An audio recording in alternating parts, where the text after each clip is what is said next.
I swear, if I have to stand at the Britain Bank shouting, "Looking for a Chirurgeon" one more time, I'm literally going to lose my mind. 3 noisy chat channels, 10 minutes of waiting, and just nothing. Okay, let's stop right there, because you are absolutely doing this the hard way. Welcome to this explainer on Immortal Realm's Commons. I'm going to show you exactly why you never need to shout into a help channel again. The Commons is the Shard's live social surface, and it is the exact fix for what you're complaining about. Think about how you're trying to find help right now. You're relying on noisy global chat, messages that just vanish into thin air after 5 seconds, or you're digging through hidden Discord servers hoping to find who's actually playing. The Commons completely replaces all of that. It's a structured, in-game UI panel with persistent data that anyone can access. Wait, so it's not just another chat window I have to stare at? Nope. Not a chat room, not some wiki you have to tab out for. It's a live, structured snapshot of where attention is actually needed across the whole shard right this second. Okay, I'm totally sold. But how do I actually open it? Is it buried in some settings menu somewhere? It is so beautifully simple. All you do is type bracket commons right into your game client. That's literally it. Or, if you're a clicker, just use the context menu on any Civic NPC in the world, and boom, the panel pops right up. The second it opens, you get this clean, single-window panel with 4 tabs: Needs, Providers, Guilds, and People. And the absolute coolest part, these tabs read live shard data. Live? Like it's not just some forum post that updates once an hour? Exactly. No cache snapshots here. When you pull up the Commons, you're seeing the game as it is right now. If someone asked for help 2 minutes ago, it's staring right at you. Let's actually break these down. Section 1, the Needs tab, which is essentially the shard's live pulse. The Needs tab is exactly what it sounds like. It's live demand. It pulls from a real-time registry of active service needs across the shard. You've got your malady relief requests. Oh, like if I catch Mirelung? You got it. It'll show your name, that you specifically need relief from Mirelung, your region, and the role you need, like a Chirurgeon. But it's not just sickness. It shows grave tributes for mortal shock. So if a buddy racks up stacks, you can spot their grave here and bring mourners flowers to drop their stack count.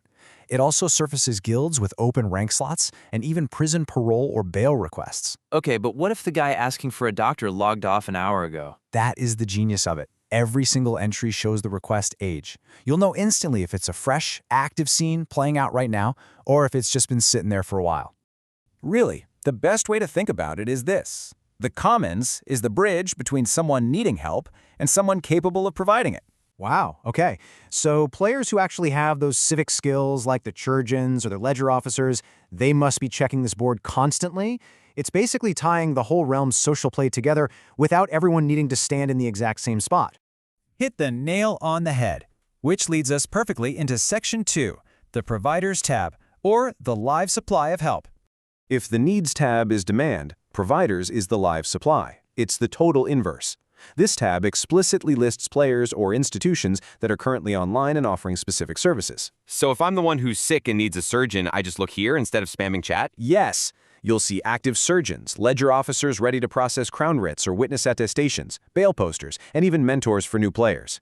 It brings that crucial middle layer right to the surface, and since it only shows who's actually available right now, it completely respects the provider's time. No more noise, just pure signal. Well, what if I'm not dying of a disease and I don't have a dead body to tend to? What if I'm just looking for a permanent crew to run with, or I just want to see who's actually playing? We've got you covered there too. Section 3, Guilds and People. This is all about finding your place and seeing who's active. Starting with the Guilds tab. This is your public discovery hub for open recruitment guilds. You get the guild's name, where their hall is located, their recruitment posture, and exactly which officer to contact. Does it tell me if I even qualify? Like, I don't want to waste my time applying if I don't. It absolutely does. Guilds can set very specific eligibility requirements, skill tiers, civic standing, alignment, you name it. The panel does a personalized check and shows you right on the screen if you meet the cut. Oh, and it's totally opt-in. So full guilds or really exclusive ones just leave themselves off the board. It keeps your browsing completely noise-free. Then we jump over to the People tab. Think of it as an active player directory. It lists recently active players, their current civic affiliations like order memberships or guild ties, and their public standing. Okay, but what if I just want to have a quiet night of gathering? I don't always want to be on the radar. They thought of that too. There are deep privacy controls for visibility detail. The default is pretty reasonable, just your name, orders, and guild, but you can go way quieter if you want. But if you're feeling social, it's an incredible tool to initiate friend requests, send private chats, or, mute people if you need to. Okay. I think I'm getting the hang of the 4 tabs, but I'm definitely a visual learner. Can we walk through a concrete example of how this all actually plays out in the game mechanics? For sure, let's look at Section 4, the canonical flow. This is exactly how we connect a need to a provider. Let's walk through the seamless 5-step flow. Step 1, a player over in U gets infected with Meyerlung. They open the college's help interface and register a relief request. Step 2, that need instantly pops up on the comments, tagged as seeks relief from Meyerlung, right there in the U region. Got it. Step 3, an active surgeon hanging out in Britain opens their comments, scans the Needs tab, and sees that exact request. Step 4, they travel to U, or maybe they just coordinate over private chat first, and they treat the malady. Finally, Step 5, the need resolves, vanishes from the board, and the surgeon's service points update automatically. And that brings us to a massive, incredibly important number right here, 0. Wait, 0 what? Oh, actually, I see what you're saying. That entire interaction from getting dangerously sick in U to getting cured by a doctor from Britain, that required literally 0 public chat messages. You got it! Supply meets demand instantly, with absolutely 0 shouting in the bank. Which brings us to Section 5, why this exists. Let's zoom out a little bit and look at the real design intent behind building this kind of social legibility straight into the game client. So, there are 2 massive MMO failure modes that the Commons was specifically built to destroy. On the one side, you have chat channel noise. Every shard has that one help channel that's just chaos. Endless requests, crosstalk, people missing messages entirely. Yeah, literally the exact thing I was raging about 5 minutes ago. Exactly.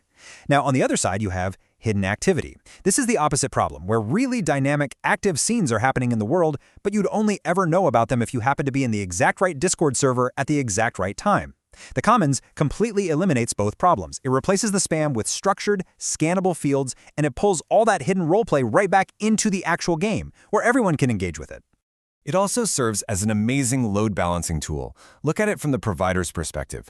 When a Chirurgeon logs in, they don't have to just blindly chase whoever happens to be shouting the loudest at the bank. Right. They can actually look at a structured list and logically decide who needs help the most. Exactly.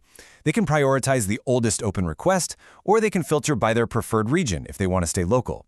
Because the data is structured, they can make informed choices without needing a bunch of background info on the players involved. You know, what's really wild to me is how deeply woven this is into the actual game mechanics. It's not just some fancy sticky note board for players. That is the real magic here. It's the master integration surface for almost every player-facing civic system in the game.